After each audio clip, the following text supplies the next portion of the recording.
My name is August. I am 27 years old, and I am standing on a ship that will be at the bottom of the ocean before sunrise. They will say 1,292 people died that night. They will list the numbers by class, by cabin, by ticket price. But numbers do not scream. Numbers do not hold their children above the waterline and beg God for one more minute. I was there. I was below deck. And I need you to understand what those numbers felt like from the inside. The food was the first miracle. I had spent weeks on cattle boats and in rooming houses that smelled like wet wool and tobacco. I had eaten bread so hard it could crack a tooth.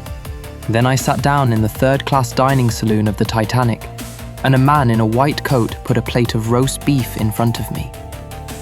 Potatoes, gravy, bread that was soft and warm. My friend Gunnar looked at me across the table and laughed. He said we had already arrived in America. I had left Sweden because Sweden was finished with me. I had published a pamphlet that called the king a thief. The courts did not find that funny. So I bought papers in Copenhagen under a new name, boarded the biggest ship ever built, and told myself the Atlantic was the widest eraser in the world. Our cabin was on G-deck, deep in the bow. 3 bunks, a wash basin, a porthole you could not open. The steel walls hummed with the engines, a low vibration that traveled through the mattress and into your ribs. Gunnar and I shared the cabin with Carl, a carpenter from Örebro who was dodging the army. The 3 of us were socialists, troublemakers, men who had talked too much and printed the wrong words. Now we were eating roast beef on the most expensive ship in the world, 60 feet below the waterline. That was the trick of the Titanic. She made you forget you were at sea. She made you forget you were floating on 2 miles of black water with nothing underneath you but pressure and cold. She made you feel like the ground was solid, like the walls would hold. By Sunday the 14th of April, I believed it. I was in the smoking room when it happened. A card game, cigarettes. Gunnar was telling a story about a girl in Burlington, Iowa. The clock said 20 minutes before midnight. Then the engine stopped. That was the strangest sound I had ever heard. Not a crash, not a bang, just silence. The hum that had lived in the walls for 4 days suddenly was not there. It was like the ship had stopped breathing. I felt something through my shoes. A low, grinding vibration, like a fingernail dragged slowly across a chalkboard, but deeper. It lasted maybe 10 seconds. Then nothing. Gunnar stopped talking. Carl put his cards down. A steward walked past and said everything was fine. Someone said we had hit an iceberg. A third man said he had seen ice on the forward deck, but it was nothing to worry about. I put on my coat and went up. The air hit me like a wall. 28 degrees. The stars were out, more stars than I had ever seen, and the sea was flat, perfectly flat, like a sheet of black glass. No wind, no swell. Just the ship, sitting still with her lights on and her funnels venting steam. I could not see any iceberg, but the engines were still off. And the ship was leaning. Just barely, maybe 2 degrees forward, but I could feel it in my ankles. I went back down. By the time I reached G-deck, the water had found us.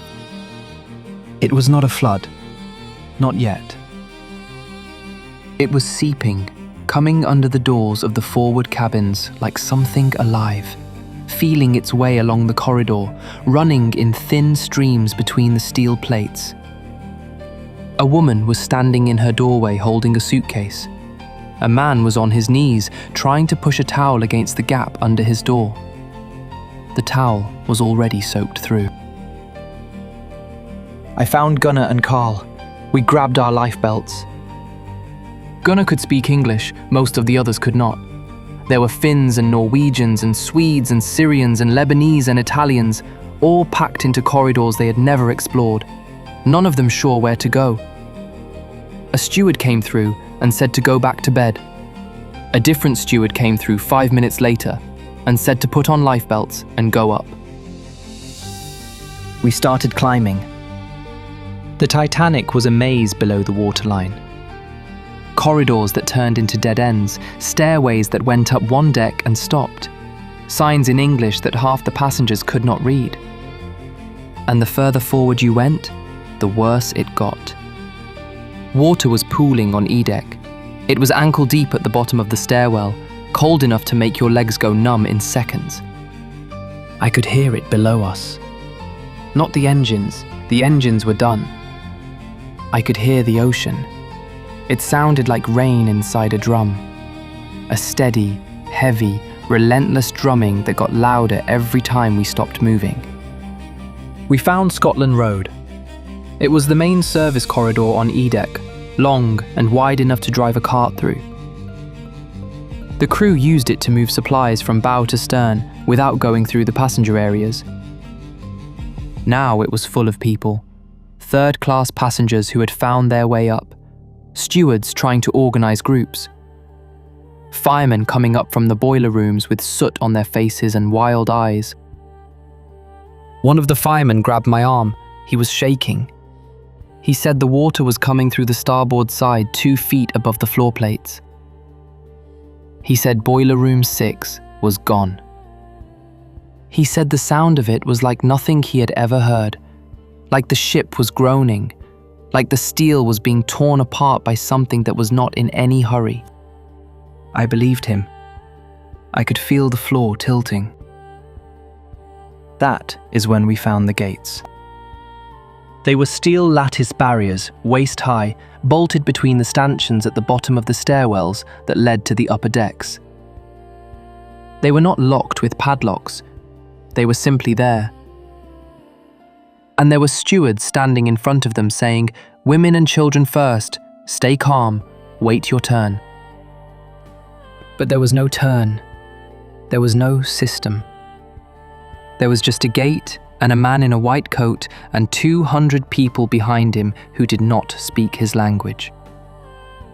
I watched a Syrian woman hold her baby up over the gate. A steward took the baby. Then he closed the gate. The woman screamed. She could not get through. I do not know if she ever did. Gunnar translated. He told the steward we needed to go up. The steward said to wait. Gunnar said the water was rising. The steward said he had his orders. Gunnar said orders did not matter when the ship was sinking. The steward said the ship was not sinking. It was. By 1 in the morning, the forward well deck was underwater. The bow was down maybe 15 degrees. The lifeboats on the port side were being loaded.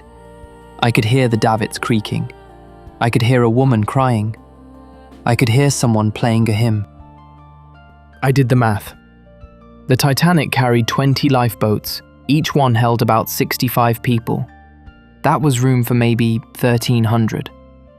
There were 2,200 people on the ship. The math did not work. It had never worked. The lifeboats were not designed for everyone. They were designed for enough. And enough did not include us. I helped some Swedish girls up a service ladder. There was a crew passage behind the pantry that led to the boat deck.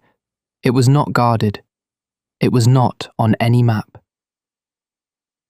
A fireman had showed it to us. The girls went up. I told them to get into a boat and not look back. I went back down. I found Gunnar at the stern. The poop deck was crowded, hundreds of people. Some were praying, some were singing. A group of Irish passengers was saying the rosary together, their voices steady, their eyes closed. An old friend of ours, Johan Lundahl, shook my hand and said, "Goodbye, friends." He said he was too old to fight the Atlantic. He walked to the smoking room and sat in a chair and waited. An English lady sat at the piano in the second-class lounge with her child on her knee. She played. I do not know what she played. I just remember the sound of it coming through the open door as the deck tilted and the water climbed. The ship was breaking. You could feel it.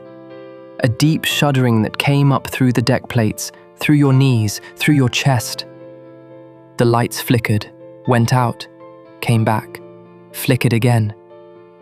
The stern was rising, 20 degrees, 30. People were sliding down the deck, grabbing benches, grabbing railings, grabbing each other.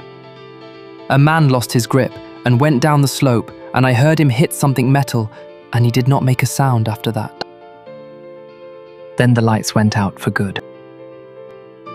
The sound that followed will never leave me. It was the sound of everything inside the ship breaking loose. Everything that was not bolted down. Engines, boilers, pianos, china, all of it falling forward through the dark, crashing through bulkheads, tearing through decks.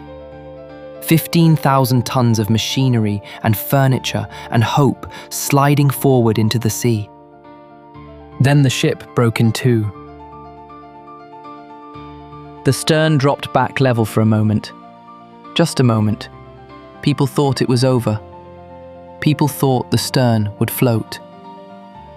It did not. It rose again, straight up, almost vertical.